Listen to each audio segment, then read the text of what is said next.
మీరు కొత్తగా business start చేయాలనుకుంటున్నారా? మార్చ్ 16, 17న హైటెక్స్ లో ఫ్రాన్సెస్ ఇండియా బిగ్గెస్ట్ ఫ్రో ఎక్స్పో. వేదిక ముందున్నటువంటి లక్షలాది జనసేన, తెలుగుదేశం, బీజేపీ కార్యకర్తల నాయకులకి, అలానే మీడియా ముందున్నటువంటి అశేష రాష్ట్ర ప్రజలందరికీ కూడా ఒకటే చెప్తున్నాను.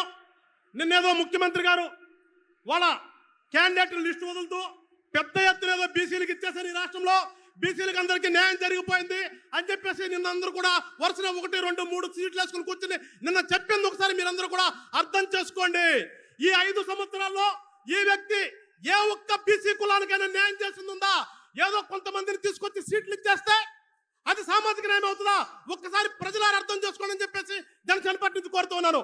ఈ 5 సంవత్సరాల్లో ఆయన చెప్పినటువంటి బీసీ సంక్షేమం మొత్తం కూడా నాశనం చేసి, ఎక్కడా కూడా విద్యార్థులు చదువుకునే బీసీ స్టడీ సర్కిల్ కూడా మూసివేసి, విదేశీ విద్యలు పక్కన పెట్టి ఏ ఒక్క కులానికి కూడా సరైన న్యాయం చేయకుండా ప్రతిదానికి నేను నొక్కానని చెప్పి ఇవాళ వచ్చేసి నేను పెద్ద ఎత్తున సీట్లు ఇచ్చాను, ఈ రాష్ట్రంలో ఉన్న ప్రజలందరూ కూడా నా పక్కనే ఉన్నారని చెప్పి మాయ మాటల్ని ఒక్కసారి దయచేసి రాష్ట్రంలో ఉన్నటువంటి బీసీ కమ్యూనిటీ సోదరులందరూ కూడా ఆలోచన చేయాలని చెప్పేసి పేరున కోరుతూ, ఈ రాష్ట్రాన్ని బాగు చేసుకోవాలని చెప్పేసి ఒక కృత నిశ్చయంతో ఇవాళ జనసేన అధ్యక్షుడు పవన్ కళ్యాణ్ గారు బీజేపీతోను తెలుగుదేశంతోను పొత్తు పెట్టుకుని ఇవాళ రాష్ట్రమేనా స్వార్థం, రాష్ట్ర ప్రజల సంక్షేమేనా హితం అని చెప్పేసి మమ్మల్ని కూడా తగ్గించి ఏదైతే మీ ముందుకు వచ్చాడో మీరందరూ కూడా అర్థం చేసుకుని ఈ కూటమిని ఆశీర్వదించి పెద్ద ఎత్తున గెలిపించి రేపు మన రాష్ట్రాన్ని, మన ప్రజల్ని, మన యొక్క ప్రాంతాన్ని కూడా అభివృద్ధి చేసుకునే దిశగా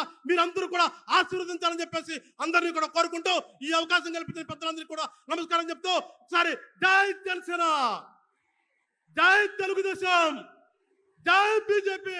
సుమన్ టీవీలో మీ పర్సనల్ అండ్ బిజినెస్ ప్రమోషన్స్ కోసం కింది నెంబర్కి కాంటాక్ట్ చేయండి.